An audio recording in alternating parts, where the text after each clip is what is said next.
So, Senator Sanders, you're going to run for president. I am going to run for president. That's correct. What's going to be different this time? We're going to win.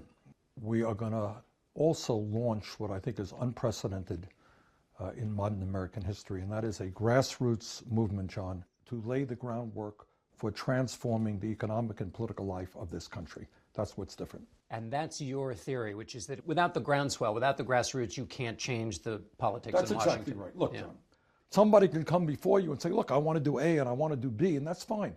But at the end of the day, the only way that real change takes place is when millions of people stand up, fight back, and say, enough is enough. We're going to have a government that works for all of us, not just the few.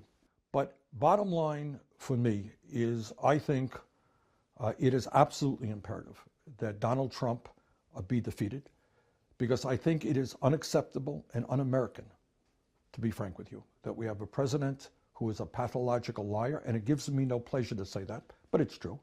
We have a president who is a racist, who is a sexist, who is a xenophobe, who is doing what no president in our lifetimes has come close to doing, and that is trying to divide us up. But all of your opponents will say, we've got to get Donald Trump out of the White House. That's not your distinguishing characteristic. So that is not my distinguishing characteristic. I think what I am very proud of, and in a sense, this campaign, John, is a continuation of what we did in 2016.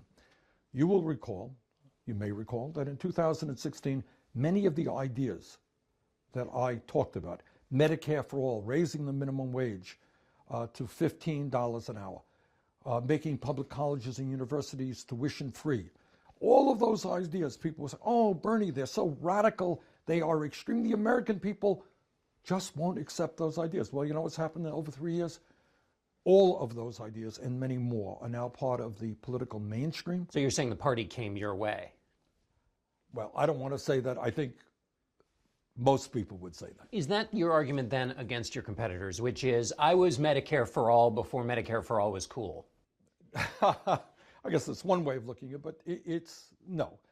I know many of the people, certainly the senators who are running, and without exception, I am fond of them. They are, in some cases, my friends. Let me ask you on your Medicare for all. You have talked about the fact that polls show 70% are in favor of Medicare for all.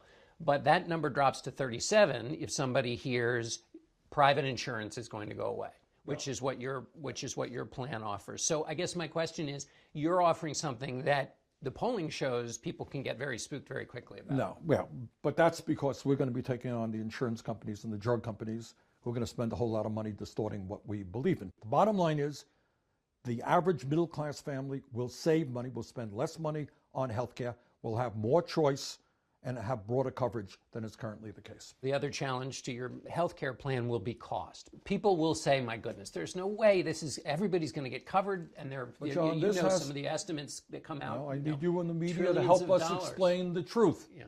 No more out-of-pocket expenses. No more deductibles. The cost of prescription drugs is going to go down. We expand the kinds of coverage available for senior citizens. It's a good deal. Howard Schultz has now said he would not run as an independent if the Democrats nominate a moderate. Oh, isn't that nice? Why is Howard Schultz on every television station in this country? Why are you quoting Howard Schultz? Because he's a billionaire, all right? There are a lot of people I know personally who work hard for a living, who make $40,000, $50,000 a year, who know a lot more about politics than, in all due respect, does Mr. Schultz. But because we have a corrupt political system, anybody who is a billionaire, who can throw a lot of TV ads on television, suddenly becomes very, very credible. So what Mr. Schultz, what is he, blackmailing the Democratic Party?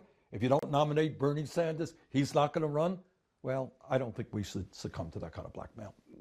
The other reason is that he represents an argument that some people make, which is, if you're worried about Donald Trump, the Democratic Party, to win voters in various parts of the country, needs to pick somebody who is not so radical. That's also what his theory represents. Well, I think his deeper theory is, hey, I'm a billionaire, leave me alone. And let me make as much money as I can without paying my fair share of taxes. He's a billionaire, he's thinking of running for president, suddenly he's a very famous guy. That is a problem with our political system.